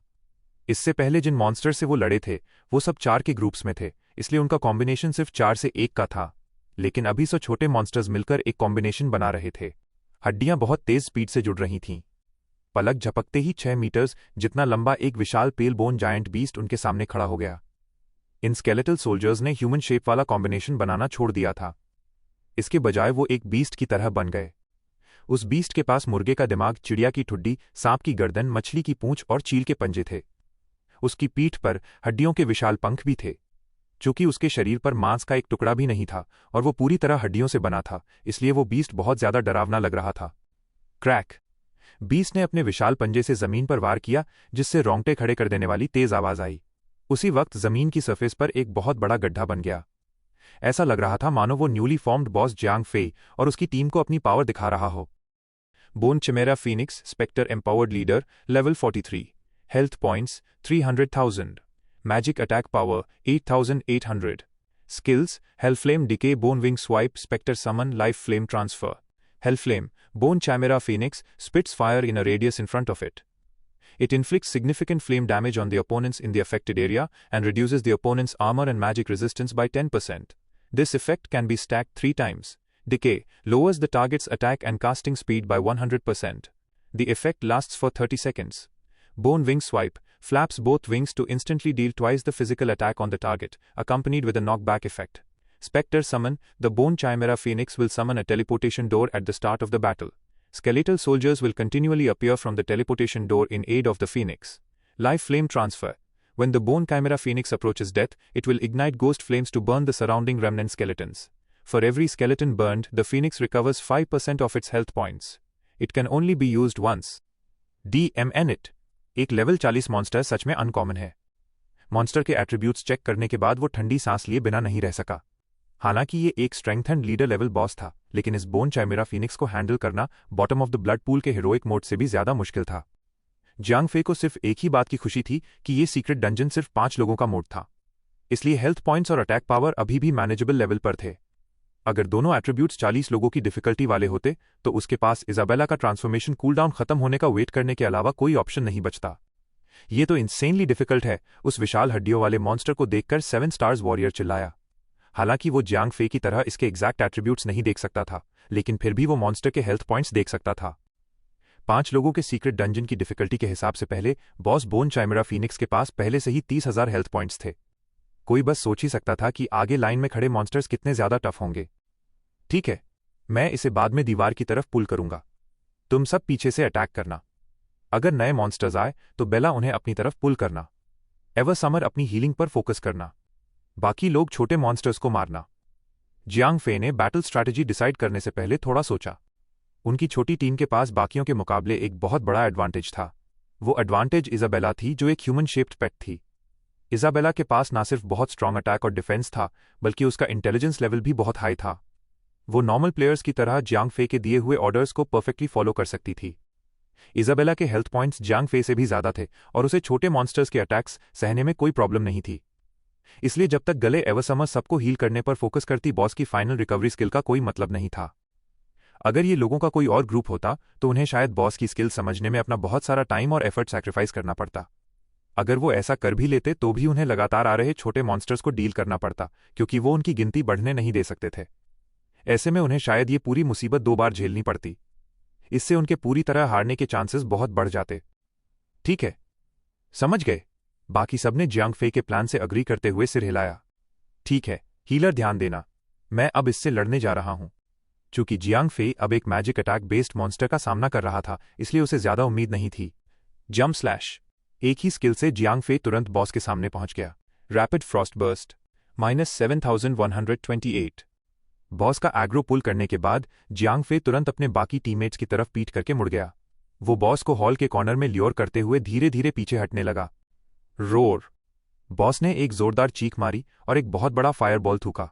ये साफ तौर पर उसका नॉर्मल अटैक था। बैंग -8500। चूंकि जियांग फे के पास बहुत ज्यादा मैजिक रेजिस्टेंस नहीं था, इसलिए नॉर्मल अटैक से उसने तुरंत अपने 25% हेल्थ पॉइंट्स खो दिए। +3150, +850, +850, +850। चूंकि जियांग फे ने पीछे हटना बंद नहीं किया था, इसलिए गले एवरसमर को उसके ठीक पीछे आना पड़ा। इसलिए वो अपने स्पेल्स चांट करना बंद नहीं कर सकती थी। वो उसे हील करने के लिए सिर्फ अपनी इंस्टेंट स्किल्स और रीजनरेशन ही यूज कर पा रही थी। इसके बावजूद उसकी स्किल से रिकवर हुए हेल्थ पॉइंट्स पिछले दोनों क्लेरिक्स के टोटल के बराबर थे। मेरे पीछे आओ, अटैक करना शुरू करो। एक बार जब जियांग फे ने बॉस को दीवार के कॉर्नर में ल्योर कर लिया तो उसने अपना सारा एग्रो खुद पर लॉक करने के लिए तुरंत अपने सारे स्पेल्स दोबारा कास्ट किए। जियांग फे के खुद पर एग्रो एस्टैब्लिश करने के बाद बाकियों ने धीरे धीरे अटैक करना शुरू कर दिया। इजाबेला से अलग लिटिल रेन ने अपना सुपर स्पेल कास्टर ज्यादा देर तक एक्टिवेट रखने की हिम्मत नहीं की। चूंकि एक्सप्लोसिव डैमेज से बहुत ज्यादा एग्रो क्रिएट होता था और उसे कंट्रोल करना मुश्किल था, साथ ही इसके लिए बहुत ज्यादा माना पॉइंट्स भी चाहिए थे, इसलिए सुपर स्पेलकास्टर को एक्टिवेट रखना फायदे का सौदा नहीं था। बॉस के पास बहुत सारे हेल्थ पॉइंट्स थे और उसे जल्दी नहीं मारा जा सकता था, इसलिए जब तक कोई बहुत बुरी सिचुएशन ना हो जिसमें उसे अपनी पूरी जी जान लगानी पड़े, लिटिल रेन को यह स्किल एक्टिवेट करने की जरूरत नहीं थी। रोर। एक जोरदार चीख मारने के बाद फीनिक्स ने अपने पंख फैलाए और जियांग फे पर फिर से अटैक करने लगा। -3427, -3741 डैमेज मिलने के बाद जियांग फे तुरंत पीछे की तरफ जा गिरा। लेकिन चूंकि जियांग फे पहले से ही दीवार के पास था, इसलिए नॉकबैक इफेक्ट दिखाई नहीं दिया, वरना अगर टैंकर पीछे गिरता तो वो पक्का किसी दूसरी डायरेक्शन में जा गिरता। इससे बाकी मेली अटैकर्स के लिए बहुत बुरी सिचुएशन हो जाती। जैसे जैसे बैटल आगे बढ़ी, गले एवरसमर की स्ट्रांग हीलिंग एबिलिटीज की वजह से जियांग फे के हेल्थ पॉइंट स्टेबल लेवल पर रहे। हालांकि बॉस का अटैक काफी स्ट्रांग था, लेकिन इससे जियांग फे को कोई खतरा नहीं था। स्प्लैट। जब उसके हेल्थ पॉइंट्स 80% पर पहुंचे तो बोन चाइमेरा फीनिक्स ने अपनी ज्यादातर स्किल्स यूज करना शुरू कर दिया। उसने सबसे पहले जियांग फे पर एक ग्रे कलर का फ्लेम बॉल थूका जिसने 15,000 डैमेज दिया। साथ ही उसने जियांग फे के आर्मर और मैजिक रेजिस्टेंस को भी कम कर दिया। लेकिन ये तो बस शुरुआत थी। अपनी स्किल्स यूज करने के बाद बोन चाइमेरा फीनिक्स धीमा नहीं पड़ा। उसने एक और जोरदार चीख मारी और तेजी से अपने पीछे एक पर्पल टेलीपोर्टेशन डोर समन कर लिया। उसके बाद उस दरवाजे से 2 इलीट लेवल स्केलेटल सोल्जर्स दौड़ते हुए बाहर आए। उसके बाद से हर 20 सेकंड्स में टेलीपोर्टेशन डोर से एक एलीट स्केलेटल सोल्जर बाहर आने लगा। बेला मॉन्स्टर्स को इंटरसेप्ट करो। जियांग फे के ऑर्डर देते ही इजाबेला ने लगातार 2 एबिसल फ्लेम्स फेंके, जिसने दोनों छोटे मॉन्स्टर्स का एग्रो उसकी तरफ पुल कर लिया। इजाबेला के पास अब 85,000 हेल्थ पॉइंट्स थे। इसके अलावा उसके डिफेंस पॉइंट्स भी जियांग फे से कम नहीं थे। अगर जियांग फे उसे एक नॉर्मल लड़की की तरह ट्रीट ना करता और उसके पीछे नहीं छुपता तो इजाबेला पक्का जियांग फे से कहीं ज्यादा क्वालिफाइड टैंकर थी। एवरसमर, क्या तुम्हें परेशानी हो रही है? जियांग फे ने गले एवरसमर से पूछा, जो 2 अलग अलग टारगेट्स को हील करने में बिजी थी। अभी भी मैनेजेबल है। बेला तुमसे भी ज्यादा अच्छा टैंक कर सकती है, गले एवरसमर ने बिना हिचकिचाए ईमानदारी से कहा। वो तो है ही, मैं मैजिक स्पेल्स के खिलाफ टैंक कर रहा हूं। उसकी बात पर जियांग फे ने अपनी आंखें घुमाईं। लेकिन तभी बॉस की आंखों से ग्रे लाइट की एक किरण निकली और सीधे गले एवरसमर पर जा लगी। डिके। इसने टारगेट की अटैक और कास्टिंग स्पीड को तुरंत 100% कम कर दिया। अब गले एवरसमर को एक स्पेल चांट करने में 2 गुना टाइम लगने वाला था। उसकी हीलिंग स्पीड अब पहले जितनी तेज नहीं रही थी। लेथार्जिक के इफेक्ट्स की वजह से गले एवरसमर की हीलिंग कैपेबिलिटी अचानक आधी हो गई थी। इसलिए जियांग फे के लिए अपने हेल्थ पॉइंट्स को सेफ लेवल पर मेंटेन करना तुरंत ही मुश्किल हो गया था। Claret Aegis. बॉस को फिर से आग थूकने वाला देखकर जियांग फे ने जल्दी से अपनी लाइफ सेविंग स्किल यूज की। ये स्किल अगले 3 अटैक्स का डैमेज आधा कर देती थी। -7541। बॉस की स्किल जो ओरिजिनली 15,000 डैमेज देती थी वो आधी हो गई थी, लेकिन गले एवरसमर की हीलिंग अभी भी अपनी बेस्ट फॉर्म में नहीं थी। आर्मर्ड बुलवॉक। जियांग फे ने एक और लाइफ सेविंग स्किल यूज की।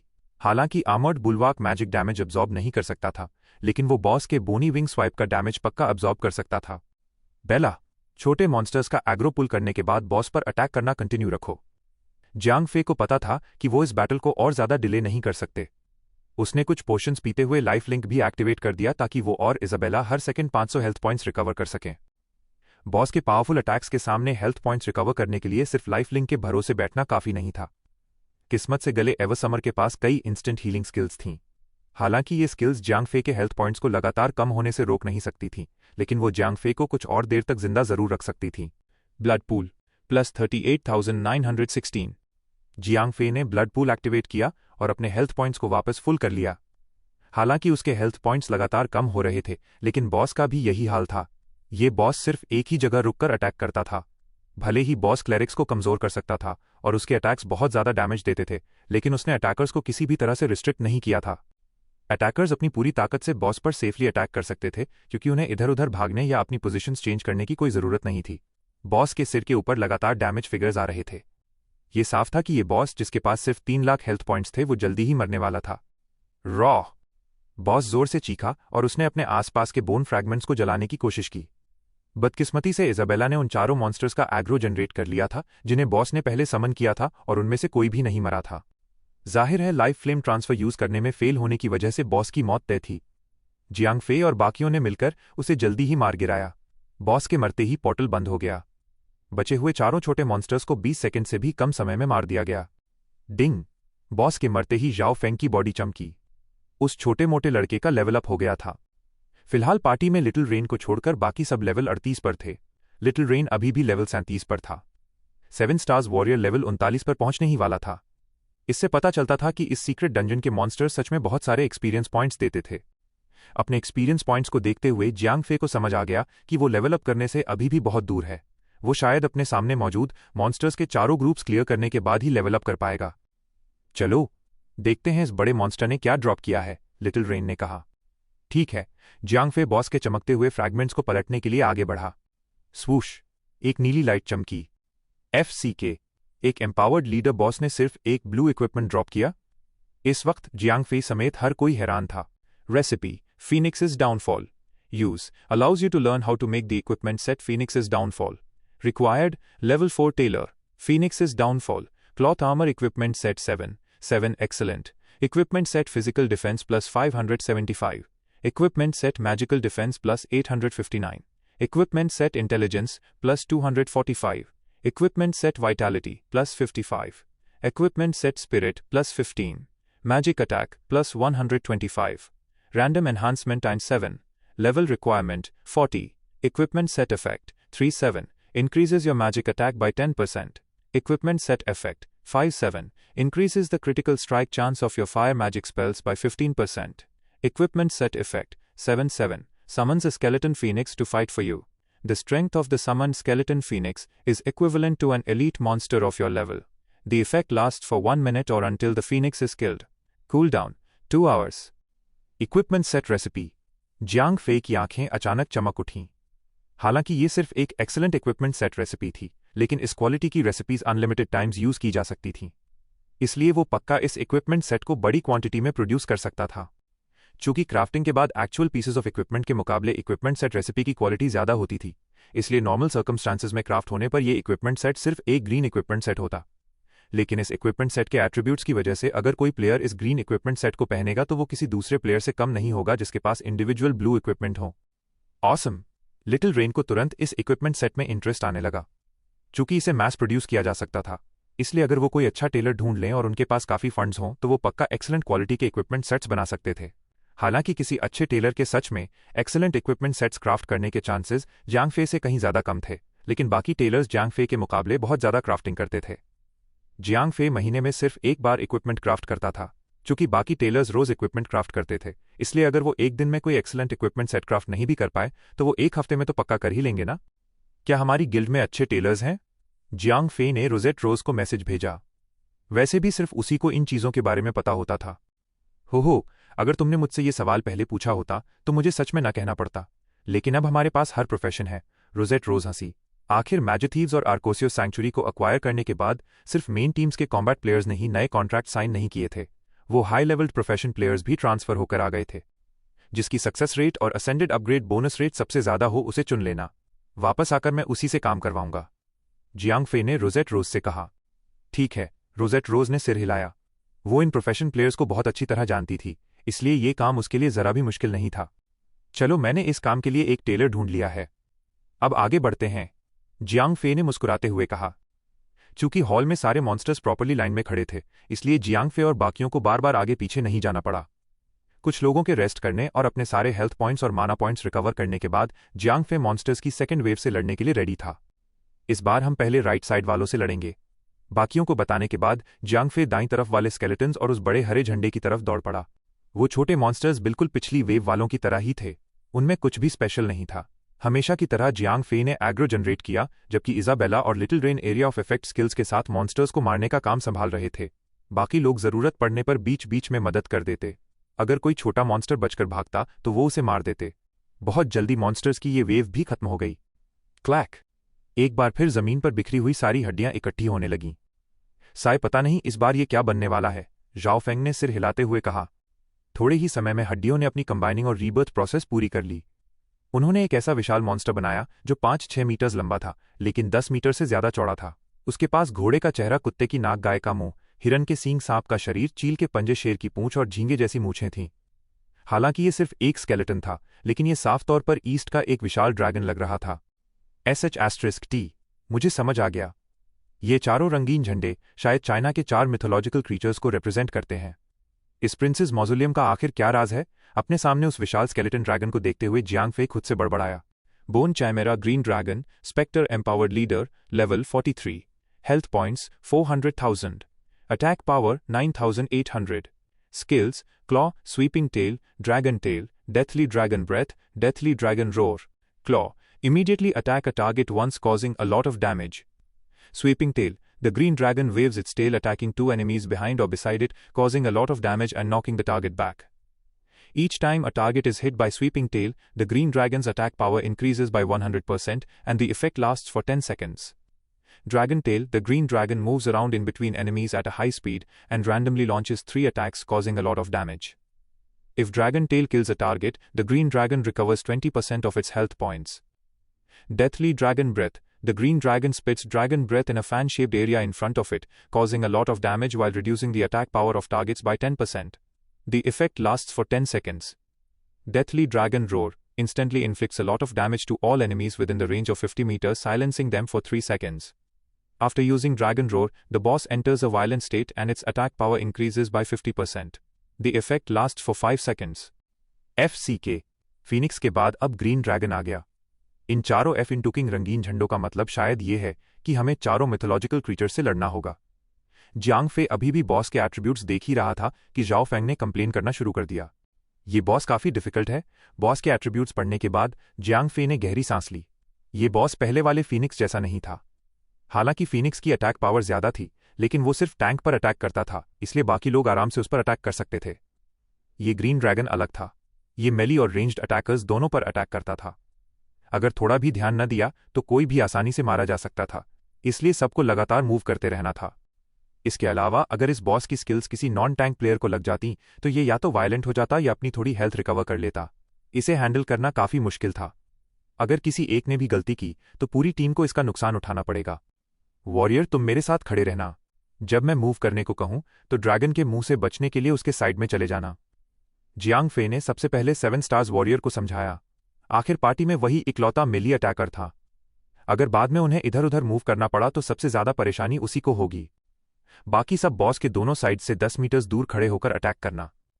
एवर समर, ध्यान रखना कि सबके हेल्थ पॉइंट्स हमेशा फुल रहें। जियांग फे ने रेंज्ड अटैकर्स को समझाया ताकि वो बॉस की स्वीपिंग टेल की रेंज से बाहर रहें। ठीक है, सबने सिर हिलाया, जिसका मतलब था कि उन्हें अपनी पोजीशन समझ आ गई है। चलो, मैं शुरू करता हूं। सबको रेडी देखकर जियांग फे एग्रो जनरेट करने के लिए आगे बढ़ा। Raw, bone Chimera green dragon की एक जोरदार दहाड़ के साथ बॉस बैटल शुरू हो गई। हमेशा की तरह जियांग फे ने पहले एग्रो जनरेट किया, फिर उसने बॉस की पोजीशन एडजस्ट करनी शुरू कर दी ताकि बाकी लोग बॉस पर सेफली अटैक कर सकें। हुश! जैसे ही जियांग फे ने बॉस का सिर साइड की तरफ खींचा, बॉस ने अपना ड्रैगन ब्रेथ यूज कर दिया। -17,542। डैम! ये ड्रैगन ब्रेथ पिछले फीनिक्स के अटैक से कहीं ज्यादा डैमेज दे रहा है। जियांग फे थोड़ा शॉक्ड था। उसी वक्त गले एवर समर ने हील करना शुरू कर दिया था। इस बार जियांग फे को बॉस को कॉर्नर में नहीं ले जाना था, उसे बस बॉस का मुंह साइड की तरफ रखना था। इसलिए गले एवर समर को ज्यादा मूव नहीं करना पड़ा और उसने पहले ही हीलिंग शुरू कर दी थी। +7,896, +850, +850, +850। गले एवर समर की हीलिंग से जियांग फे के हेल्थ पॉइंट्स एक सेफ लेवल पर मेंटेन हो गए। आखिर ये बॉस ट्रांसफॉर्म्ड इजाबेला नहीं था। ये लगातार थूक की तरह अपना ड्रैगन ब्रेथ नहीं फेंक सकता था। ग्रीन ड्रैगन बॉस की अटैक पावर फीनिक्स से कहीं ज्यादा थी, लेकिन चूंकि इसके अटैक्स फिजिकल अटैक्स थे, इसलिए पिछले फीनिक्स बॉस के मुकाबले इससे जियांग फे को कम डैमेज हुआ। हर क्लॉ ने जियांग फे को सिर्फ लगभग 4000 डैमेज दिया। गले एवर समर की पावरफुल हीलिंग के साथ जियांग फे ने बहुत जल्दी अपने हेल्थ पॉइंट्स रिकवर कर लिए। वॉरियर, मेरे साथ खड़े होकर अटैक करो। चूंकि बॉस एक बार ड्रैगन ब्रेथ यूज कर चुका था, इसलिए बॉस के सामने का एरिया कुछ देर के लिए सेफ जोन बन गया था। रॉ! कुछ सेकंड्स बाद एक दहाड़ के साथ बॉस की हड्डियों वाली पूंछ तेजी से घूमी। बॉस के लेफ्ट और राइट साइड्स के साथ साथ उसके पीछे का एरिया भी उसकी रेंज में आ गया। लेकिन जाहिर है बॉस का अटैक किसी को नहीं लगा। जियांग फे को पहले ही उसकी स्किल्स के बारे में पता चल गया था, इसलिए इकलौता मेली अटैकर जियांग फे के साथ बॉस के सामने खड़ा था और वो बॉस की अटैक रेंज में बिल्कुल नहीं था। रेंज्ड अटैकर्स 10 मीटर्स दूर थे। ड्रैगन की पूंछ इतनी लंबी नहीं थी, इसलिए वो पक्का उन तक नहीं पहुंच सकती थी। वॉरियर साइड में जाओ, इसके ड्रैगन ब्रेथ के बाद वापस आ जाना। स्वीपिंग टेल खत्म होते ही जियांग फे ने 7 स्टार्स वॉरियर को मूव करने को कहा ताकि वो अगले ड्रैगन ब्रेथ की चपेट में ना आए। बॉस बैटल का पहला हिस्सा काफी सिंपल था। रेंज्ड अटैकर्स को इधर उधर भागने की जरूरत नहीं थी। बॉस की स्किल से बचने की जरूरत सिर्फ 7 स्टार्स वॉरियर को थी, बाकी सब बॉस पर सेफली अटैक कर सकते थे। जल्दी ही बॉस के हेल्थ पॉइंट्स गिरकर 80% पर आ गए। रोर। एक दहाड़ के साथ बॉस ने जियांग फे को इग्नोर किया और सीधे साइड में खड़े एक रेंज्ड अटैकर की तरफ दौड़ा। फैटी, खुद को बचाने का कोई तरीका सोचो। लिटिल रेन, अपनी शील्ड एक्टिवेट करो। जियांग फे ने चिल्लाते हुए अपना इंटरसेप्ट यूज किया और गले एवरसमर के सामने आ गया।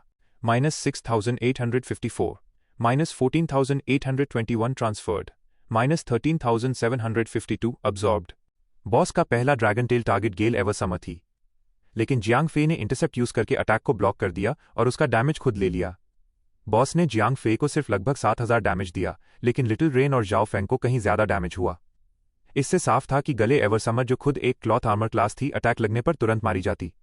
भले ही उसके पास बहुत सारे हेल्थ पॉइंट्स थे, लेकिन उसे खुद को शील्ड करना नहीं आता था। इस वक्त लिटिल रेन का चेहरा उतर गया था। हालांकि उसे 0 डैमेज हुआ था, लेकिन उसकी मैजिक शील्ड ने माना पॉइंट्स खर्च करके डैमेज अब्जॉर्ब किया था। चूंकि लगभग 14000 डैमेज अब्जॉर्ब हुआ था, इसलिए लिटिल रेन के 3/4 माना पॉइंट्स तुरंत खत्म हो गए। अब उसके पास बॉस पर अटैक करने के लिए भी काफी माना पॉइंट्स नहीं थे। बॉस का दूसरा ड्रैगन टेल सहना तो दूर की बात थी। इसके उलट जाओ फेंग के लिए शायद ये सबसे आसान था। पता नहीं उसे वो स्ट्रॉ टारगेट डमी कहां से मिल गया था। उसने उसे जमीन पर फेंक दिया। फिर वो बॉस, जो पहले उसी की तरफ दौड़ रहा था, उसने तुरंत मुड़कर उस स्ट्रॉ टारगेट डमी को मारने की कोशिश की। वो बड़ी आसानी से बच निकला। चलो, अटैक करना कंटिन्यू रखो। बॉस की स्किल खत्म होने के बाद जियांग फे ने बॉस को वापस उसकी ओरिजिनल पोजीशन पर ल्योर कर लिया। ड्रैगन टेल स्किल में पक्का बॉस की बहुत ताकत खर्च हुई थी। काफी देर तक बॉस ने ड्रैगन ब्रेथ और स्वीपिंग टेल यूज नहीं किया। चूंकि bone Chimera green dragon cooperative था, इसलिए जियांग फे और बाकियों ने आसानी से उसके हेल्थ पॉइंट्स 50% से नीचे गिरा दिए। रोर। एक ड्रैगन रोर के साथ थके हुए बॉस की आंखें अचानक खून जैसी लाल हो गईं। ये ड्रैगन रोर पिछली दहाड़ों से अलग थी। जब वो साउंड वेव उन तक पहुंची तो जियांग फे और बाकियों के सिर के ऊपर 7000 का डैमेज फिगर आ गया। इस वक्त जियांग फे अभी भी ठीक था, लेकिन उसकी पार्टी के तीनों क्लॉथ आर्मर प्लेयर्स लगभग मारे ही गए थे। खास तौर पर गले एवरसमर और जाओ फेंग। उन दोनों के पास सिर्फ कुछ 100 हेल्थ पॉइंट्स बचे थे। लिटिल रेन के पास थोड़े ज्यादा हेल्थ पॉइंट्स बचे थे, लेकिन उसने अपने सारे माना पॉइंट्स पूरी तरह से यूज कर लिए थे। मैं साइलेंस्ड हो गई हूं, सब लोग कुछ पोशंस पी लो, गले एवरसमर चिल्लाई। लेकिन ये सिर्फ उसी के साथ नहीं हुआ था। लिटिल रेन और जाओ फेंग समेत सारे मैजिशियंस कोई भी स्किल्स यूज नहीं कर पा रहे थे। चूंकि उन सबके हेल्थ पॉइंट्स कम थे और वो साइलेंस थे, इसलिए बॉस की एक और स्किल जियांग फे और बाकियों को एक डेस्परेट सिचुएशन में धकेल सकती थी। Claret aegis, armoured bulwark. फिलहाल बॉस की स्किल के साइलेंसिंग इफेक्ट की वजह से पार्टी के पास कोई हीलर नहीं था। जियांग फे को अपनी लाइफ सेविंग स्किल्स यूज करनी पड़ी, जो उसके इक्विपमेंट से अटैच थीं। इस वक्त सिर्फ 7 स्टार्स वॉरियर ही था जिस पर कोई असर नहीं हुआ था। इजाबेला समेत बाकी 5 लोग अपने स्पेल्स यूज नहीं कर पा रहे थे। ऐसा इसलिए था क्योंकि उनके स्पेल्स के लिए माना पॉइंट्स चाहिए थे और वो सब बॉस की साइलेंस रेंज में आ गए थे। लेकिन इन 5 लोगों में से जियांग फे पर सबसे कम असर हुआ था। ऐसा इसलिए था क्योंकि उसके पास खुद की सिर्फ 2 स्किल्स थीं, रैपिड फ्रॉस्टबर्स्ट और रोज कटर। उसकी बाकी सारी स्किल्स उसके इक्विपमेंट से थीं। इक्विपमेंट से अटैच्ड स्किल्स पर बॉस के साइलेंस इफेक्ट्स का कोई असर नहीं होता था। Claw 2200 absorbed. चूंकि उसने क्लैरेट ईजिस एक्टिवेट कर लिया था, इसलिए जियांग फे को मिलने वाला डैमेज काफी कम हो गया था। आर्मर्ड बुलवाक के फिजिकल डैमेज एब्जॉर्प्शन इफेक्ट के साथ मिलकर जियांग फे अभी के लिए काफी सेफ था। वॉरियर, अब सब तुम्हारे हाथ में है, जल्दी से अटैक करो। हालांकि जियांग फे बॉस का डैमेज टैंक कर सकता था, लेकिन उसकी कमजोर अटैक पावर काफी नहीं थी। ठीक है, 7 स्टार्स वॉरियर ने सिर हिलाया और अपनी पूरी ताकत से बॉस पर अटैक करने लगा। वो अपने दोनों हाथों से बॉस पर जितनी जोर से हो सके वार कर रहा था। बॉस के हेल्थ पॉइंट्स धीरे धीरे कम हो रहे थे। 5 सेकंड्स बाद साइलेंस खत्म हो गया। Moon god's grace +6000 +6000 +6000 +6000 +6000। साइलेंस खत्म होते ही गले एवरसमर ने एक स्किल यूज की जिसका कूल डाउन टाइम 3 मिनट्स का था और उसने तुरंत तीनों क्लॉथ आर्मर प्लेयर्स और 7 स्टार्स वॉरियर के हेल्थ पॉइंट्स को वापस फुल कर दिया। जियांग फे के भी बहुत सारे हेल्थ पॉइंट्स रिकवर हो गए थे। गले एवरसमर की अपनी स्पेल कास्टिंग एबिलिटी वापस पाने के बाद जियांग फे और बाकी सब सेफ थे, लेकिन लिटिल रेन अब अटैक नहीं कर सकता था। पिछले 2 अटैक्स में उसकी मैजिक शील्ड ने उसके सारे माना पॉइंट्स खत्म कर दिए थे। वो बस थोड़ी थोड़ी देर में एक छोटा फायरबॉल कास्ट कर पा रहा था। एक पावरफुल मैजिशियन के अटैक्स के बिना पार्टी का डैमेज आउटपुट काफी कम हो गया था। बेला, थोड़ा और जोर से अटैक करो। चूंकि इजाबेला भी इससे पहले साइलेंस थी और जियांग फे काफी देर से बॉस पर अटैक कर रहा था, इसलिए उसने बॉस का एग्रो बहुत अच्छे से जनरेट कर लिया था। ठीक है। जियांग फे का ऑर्डर मिलते ही इजाबेला ने 3 अबिसल फ्लेम्स कास्ट किए। पिछले 2 अबिसल फ्लेम्स के सारे अटैक्स क्रिटिकल हिट्स थे और हर अबिसल फ्लेम ने बॉस को लगभग 20,000 डैमेज दिया। रोर। डैमेज के अचानक बढ़ने से इजाबेला की तरफ बॉस का एग्रो जियांग फे से ज्यादा हो गया। बॉस तुरंत मुड़ा और इजाबेला की तरफ दौड़ पड़ा। सब लोग हटो, बेला से दूर रहो, जियांग फे तुरंत चिल्लाया। बॉस ने अपना टारगेट बदल लिया था। अपनी कमजोर अटैक पावर के साथ वो बेला से एग्रो वापस लेने के बस सपने ही देख सकता था। अब से इजाबेला टैंक बन गई थी। Demon flame infusion. बॉस को अपनी तरफ आता देख इजाबेला जरा भी नहीं डरी। वो कोई ऑर्डिनरी मैजिशियन नहीं थी। नागास मैजिक और कॉम्बैट दोनों में नेचुरली स्किल्ड होते थे और वो तो एक रेयर डिमोनिक नागा थी। इजाबेला की बॉडी से डार्क फ्लेम्स जुड़ने के बाद इस लड़की ने बॉस को सीरियसली लेना शुरू कर दिया। उसने बॉस पर सीधे सामने से अटैक किया और वो दोनों एक दूसरे को बराबर की टक्कर दे रहे थे। डीमन फ्लेम इन्फ्यूजन के बाद इजाबेला का हर अटैक बॉस के 5,000 से ज्यादा हेल्थ पॉइंट्स कम कर सकता था। इसके अलावा ये लड़की अपने नाजुक हाथों से जो अब डेडली क्लॉज में बदल चुके थे लगातार अटैक कर रही थी। वो हड्डियों से बने इस विशाल ड्रैगन को बर्बाद कर रही थी। इजाबेला के हेल्थ पॉइंट्स बॉस से कम थे। अगर ये एक 1v1 फाइट होती तो वो पक्का हार जाती, लेकिन इजाबेला के पीछे गले एवरसमर जैसी सुपर पावरफुल क्लेरिक थी। वो दोनों मिलकर ही बॉस को हरा सकती थीं। उनके आसपास खड़े बाकी चारों लड़कों की इस बैटल में कोई जरूरत ही नहीं थी। DFCK, ये लड़की लेवल अप होने के साथ साथ और भी ज्यादा स्ट्रांग होती जा रही है। क्या ये ज्यादा अच्छा रहेगा कि मैं अपने लिए क्लेरिक इक्विपमेंट का एक पूरा सेट बना लूं? फ्रेंजी में आई इजाबेला को देखते हुए जियांग फे खुद से बड़बड़ाया। जाहिर है इजाबेला अब उससे ज्यादा स्ट्रांग और एक बेहतर टैंकर थी। अगर वो और बेला किसी डंजन में गए तो एक टैंक के रूप में उसकी आइडेंटिटी बेकार हो जाएगी, लेकिन अगर वो सपोर्ट या क्लेरिक का रोल प्ले करे तो उनकी कॉम्बैट पावर मैक्सिमाइज हो सकती थी। खैर, मौका मिलने पर मैं इक्विपमेंट के 2 सेट्स बना लूंगा। जियांग फे के पास एक नया प्लान था। बाकी प्लेयर्स के मुकाबले उसके लिए इक्विपमेंट पाना बहुत आसान था। इसके अलावा फिलहाल मिस्टीरियस रिंग में बहुत सारे स्टोरेज स्लॉट्स थे, इसलिए जियांग फे को सिर्फ एक सेट ऑफ इक्विपमेंट यूज करने की जरूरत नहीं थी। वो अपने लिए इक्विपमेंट के 2 सेट्स तैयार कर सकता था और जरूरत पड़ने पर उन्हें स्वैप कर सकता था। आमतौर पर वो अपना कॉम्बैट सेट ऑफ इक्विपमेंट पहनता था जो पीके के लिए था। ऐसे में अगर उसका सामना कॉस्मिक ड्रैगन जैसे किसी पावरफुल एनिमी से हुआ तो जियांग फे दोबारा बुली नहीं होगा। दूसरा, क्लेरिक इक्विपमेंट सेट इजाबेला को सपोर्ट करने के लिए था जब वो दोनों अकेले डंजन्स अटेम्प्ट करेंगे। डंजन में एंटर करने के बाद भी उसके पास अपने इक्विपमेंट स्वैप करने के लिए काफी टाइम होगा। जियांग फे को पहले से ही टैंक बनने की आदत थी, जिसकी वजह से इजाबेला जो एक मैजिशियन थी उसे अटैकर बनना पड़ा था। इस वजह से इजाबेला अपनी असली पावर्स नहीं दिखा पाई थी। अब अगर वो डंजन्स में टैंक की पोजीशन छोड़ दे और सपोर्ट या अटैकर बन जाए तो ये ज्यादा एफिशिएंट होगा। ये बात समझ आने के बाद हालांकि जियांग फे के एट्रीब्यूट्स में कोई बढ़ोतरी नहीं हुई थी, लेकिन जियांग फे और इजाबेला अपनी कॉम्बैट पावर्स को मैक्सिमाइज करने में कामयाब हो गए थे। एक टीम के रूप में उनकी कंबाइंड कॉम्बैट पावर्स दोगुनी हो गई थीं। फ्रेंजी में आई इजाबेला ने जियांग फे को निराश नहीं किया। उसका डिफेंस भी जियांग फे से ज्यादा था। आज की इजाबेला की बराबरी करने के लिए जियांग फे को शायद प्लेट आर्मर इक्विपमेंट पहनना पड़ता। चूंकि इजाबेला का डिफेंस बहुत ज्यादा था, इसलिए गले एवरसमर का काम आसान हो गया था। वो चारों हैरान लड़के बस वहां खड़े होकर देख सकते थे। 1 मिनट से भी कम समय में उन दोनों लड़कियों ने बैटल खत्म कर दी। मेरे चारों यंग मास्टर्स, बस खड़े होकर देखो मत। हम देखते क्यों नहीं कि क्या ड्रॉप हुआ है? गले एवरसमर ने थोड़े घमंड से कहा। उसके कहने का मतलब साफ था। किसने कहा कि औरतें आदमियों जितनी अच्छी नहीं होती? इस बॉस के साथ क्या हुआ देखो इजाबेला, और मैंने लगभग अकेले ही इसे हरा दिया। हालांकि इजाबेला एक NPC थी, लेकिन वो बहुत ज्यादा इंटेलिजेंट थी। इसलिए जब वो सब साथ होते थे तो किसी के लिए भी उसे सिर्फ एक NPC या पेट की तरह ट्रीट करना मुश्किल था। गले एवरसमर को भी ऐसा ही लगता था। जियांग फे बॉस की कॉप्स से 2 कदम दूर था। उसने कॉप्स को पलट दिया। स्वूश! बिल्कुल पहले की तरह एक नीली लाइट चमकी।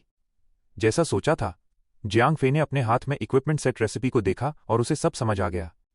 डैम, चूंकि ये छोटे मॉन्स्टर्स 4 मिथोलॉजिकल क्रीचर्स में बदल जाते हैं, तो क्या वो स्पेसिफिकली 4 तरह की इक्विपमेंट सेट रेसिपीज ड्रॉप करेंगे? जाओ फेंग ने वही बात कही जो जियांग फे सोच रहा था। मुझे भी ऐसा ही लगता है। जियांग फे ने अपने हाथ में रेसिपी को देखा और कहा, recipe green dragons downfall. Use allows you to learn how to make the equipment set Green Dragon's downfall. Required Leatherworks Tailor. Green Dragon's downfall. Leather armor equipment set 77. Excellent. Equipment set Physical Defense plus 975. Equipment set Magical Defense plus 959. Equipment set Agility plus 245. Equipment set Vitality plus 155. Equipment set Strength plus 15. Attack Power plus 75. Random Enhancement times 7. Level Requirement 40. Set Effect 37. Increases your physical attack effects by 10%. Set Effect 57. When you attack a target from behind, your critical strike chance is increased by 30%. Set Effect 77.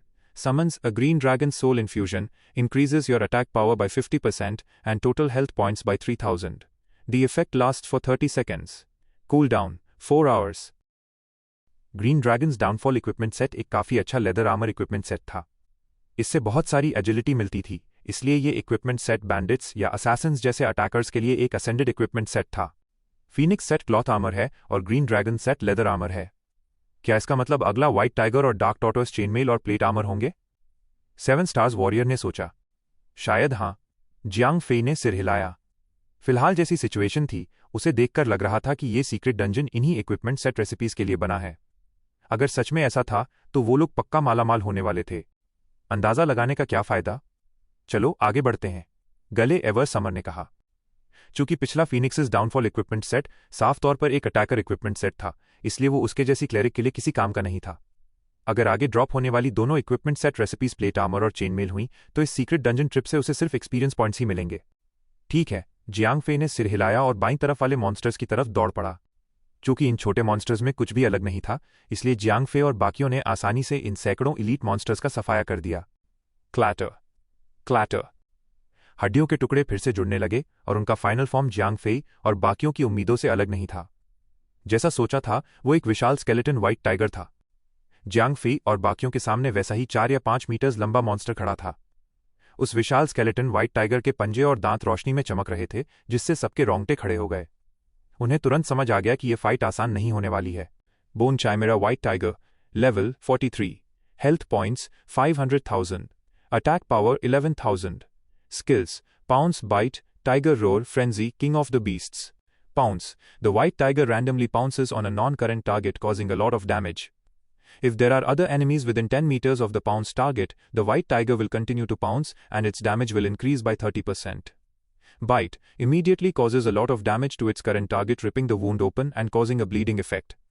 Tiger Roar. Increases the attack power of the white tiger by 20% and reduces the attack speed of nearby enemies by 20%. Frenzy. Whenever someone dies near the white tiger enters a violent state. Its attack power and attack speed will increase by 100%. The effect lasts for 10 seconds. King of the Beasts. The white tiger summons a large number of beasts to help him fight. Remarks. If any of the beasts summoned by the white tiger dies, the frenzy effect will also be triggered. ये bosses तो और भी ज्यादा strong होते जा रहे हैं। Boss के एट्रीब्यूट्स देखने के बाद जियांग फे खुद से बड़बड़ाया। इस बॉस की सारी स्किल्स से निपटना काफी परेशानी भरा था। अगर कोई दूसरी पार्टी इस सीक्रेट डंजन को अटेम्प्ट करती तो वो 10 बार मरने के बाद भी बॉस की स्किल्स समझ नहीं पाती। अगली बार ट्राई करने पर भी वो पक्का मारे जाते। हम इस बॉस से कैसे लड़ेंगे? लिटिल रेन ने पूछा। बेला, तुम इस बॉस को टैंक करो। बाकी सब एक दूसरे से दूर खड़े हो जाओ। एक दूसरे से 10 मीटर से ज्यादा की दूरी बनाए रखना। अगर बॉस छोटे मॉन्स्टर्स समन करे तो मैं एग्रो पुल करूंगा। बॉस पर अटैक करने पर फोकस करना और छोटे मॉन्स्टर्स को इग्नोर करना। चूंकि जियांग फे बॉस की स्किल समझ गया था, इसलिए वो एक हाईली स्ट्रेटेजिक कॉम्बैट प्लान बना पाया, जिससे बॉस का थ्रेट लेवल कम से कम हो गया। देखा जाए तो मिस्टीरियस रिंग के स्किल डिटेक्शन फंक्शन ने जियांग फे और बाकियों को डंजन्स अटेम्प्ट करते वक्त अनगिनत बार मरने से बचाया था। ठीक है, इजाबेला ने सिर हिलाया और बॉस की तरफ चल दी। अबिसल फ्लेम -7892, -650, -650, -650। एक ही अबिसल फ्लेम से व्हाइट टाइगर के सिर पर वार करके इजाबेला ने बॉस को ट्रिगर किया और बैटल शुरू कर दी। साथ ही उसने एक इग्निशन इफेक्ट भी कॉज किया। हालांकि इजाबेला के पास कोई एग्रो जनरेटिंग स्किल्स नहीं थी, लेकिन उसका डैमेज बहुत ज्यादा था। किसी के लिए भी इजाबेला से बॉस का एग्रो छीनना प्रैक्टिकली इम्पॉसिबल था। रोर। बॉस गुर्राया और इजाबेला की तरफ दौड़ा। बॉस अभी आधे रास्ते में ही था कि इजाबेला का दूसरा अबिसल फ्लेम उसके चेहरे पर आ लगा। Demon flame infusion. बॉस को अपनी तरफ आता देख इजाबेला ने डीमन फ्लेम इन्फ्यूजन यूज किया और कॉन्फिडेंटली आगे बढ़ी। उसने बॉस का डटकर सामना किया। -6523। इजाबेला के खिलाफ बॉस के अटैक्स का डैमेज भी लगभग आधा हो गया था। हालांकि इजाबेला के पास जियांग फेई से कहीं ज्यादा हेल्थ पॉइंट्स थे। इसके अलावा जियांग फेई का 50% डैमेज रिडक्शन उसे हर बार मिलने वाले डैमेज को 50% कम नहीं करता था। असल में उसके पास लगभग 40% या उससे कम डैमेज रिडक्शन था और बाकी का 20% ब्लॉक चांस अवॉइडेबिलिटी और कुछ दूसरी चीजों से मिलकर बना था। ये बहुत अनस्टेबल था। लेकिन इजाबेला अलग थी। उसकी अवॉइडेबिलिटी ज्यादा नहीं थी, लेकिन एक नागा होने के नाते उसका डिफेंस पहले से ही जबरदस्त था। उसका फिजिकल डिफेंस और मैजिकल डिफेंस दोनों बहुत ज्यादा थे, इसलिए उसे मिलने वाला डैमेज बहुत कांस्टेंट था। उसके हेल्थ पॉइंट्स जियांग फे की तरह किसी रोलर कोस्टर राइड जैसे ऊपर नीचे नहीं होते थे। गिल्ड मास्टर सिस्टर बेला आपसे कहीं ज्यादा अच्छी टैंकर हैं। आपने कभी उन्हें टैंक क्यों नहीं बनने दिया? इस वक्त पार्टी की औरतें साफ तौर पर आदमियों से ज्यादा स्ट्रांग थीं, इसलिए गले एवरसमर काफी घमंड में आ गई थी। जल्दी करो और बॉस पर अटैक करो, फालतू बातें बंद करो। जियांग फे ने उसे इग्नोर किया। वो कभी ये नहीं मान सकता था कि अपनी रेप्यूटेशन बचाने के लिए ही उसने इजाबेला को अपने पीछे छिपाकर एक मैजिशियन की तरह अटैक करने दिया था। ऐसा करके उसने इजाबेला की असली पावर्स को काफी दबा दिया था। ये बॉस भी ऐसा था जो एक ही जगह रुककर अटैक करता था। जब तक प्लेयर्स उसकी स्किल समझते और ये ध्यान रखते कि उनके बीच 10 मीटर से ज्यादा की दूरी हो, बॉस उन पर लगातार पाउंड से अटैक नहीं कर पाता। इस तरह कोई खास खतरा नहीं था, इसलिए अटैकर्स सेफली बॉस पर अटैक कर सकते थे। रेंज्ड अटैकर्स के लिए एक दूसरे के बीच 10 मीटर्स की दूरी बनाए रखना काफी आसान था। मेली अटैकर्स के लिए ये थोड़ा परेशानी वाला काम था। इसलिए जियांग फे ने 7 स्टार्स वॉरियर को बॉस के पीछे से अटैक करने को कहा। आखिर बॉस 10 मीटर से ज्यादा लंबा था। अगर बॉस 7 स्टार्स वॉरियर पर पाउंड्स यूज करता भी तो इससे टैंक इजाबेला पर कोई असर नहीं पड़ता। लेकिन इस तरह जियांग फे के पास जाने के लिए कोई जगह नहीं बची थी। आखिर में उसने एक ऐसी जगह ढूंढी जहां कोई नहीं था और बॉस के छोटे मॉन्स्टर समन करने का वेट करने लगा। उसकी अटैक पावर कुछ खास नहीं थी, इसलिए उसे 7 स्टार्स वॉरियर की पोजीशन छीनने की कोई जरूरत नहीं थी। अगर वो वहां होता और बॉस पाउंड्स यूज कर देता तो 7 स्टार्स वॉरियर शायद तुरंत मारा जाता। वहां रुककर वो फायदे से ज्यादा नुकसान ही करता। रोर। जब बॉस के हेल्थ पॉइंट्स 80% तक गिर गए तो बॉस ने अपनी टाइगर रोर स्किल एक्टिवेट कर दी। उसकी अटैक पावर तेजी से बढ़ गई और सबकी अटैक स्पीड काफी कम हो गई। इसका सबसे ज्यादा असर इजाबेला पर पड़ा क्योंकि उसने डीमन फ्लेम इन्फ्यूजन समन किया था और फिलहाल वो बॉस से मेली फाइट कर रही थी। सबकी अटैक स्पीड कम होने की वजह से टीम का डैमेज आउटपुट अचानक से काफी गिर गया। इसके अलावा बॉस की अटैक पावर 20% बढ़ गई थी। इससे गले एवरसमर पर थोड़ा प्रेशर आ गया। रोर। जब व्हाइट टाइगर के हेल्थ पॉइंट्स 50% पर आ गए तो बॉस ने कुछ मिनियन समन करना शुरू कर दिया। अऊ। रोर। अचानक से हर तरह के जानवरों की आवाजें सुनाई देने लगीं। पलक झपकते ही जंगली जानवरों का एक बड़ा झुंड न जाने कहां से आ गया। ये बीस्ट्स एलीट्स भी नहीं थे, लेकिन उनकी गिनती सैकड़ों या शायद 1000 से भी ज्यादा थी। इन मॉन्स्टर्स के आते ही उन्होंने तुरंत एग्रो जनरेट कर लिया। चूंकि गेल एवरसमर इजाबेला को हील कर रही थी, इसलिए इन सारे मॉन्स्टर्स ने तुरंत उसे टारगेट कर लिया। FCK। जियांग फे हैरान रह गया। हालांकि ये सब कॉमन मॉन्स्टर्स थे, लेकिन गले एवरसमर के पास हीलिंग के अलावा कोई लाइफ सेविंग स्किल्स नहीं थीं। अगर इतने सारे मॉन्स्टर्स ने उसे घेर लिया तो वो पक्का मारी जाएगी।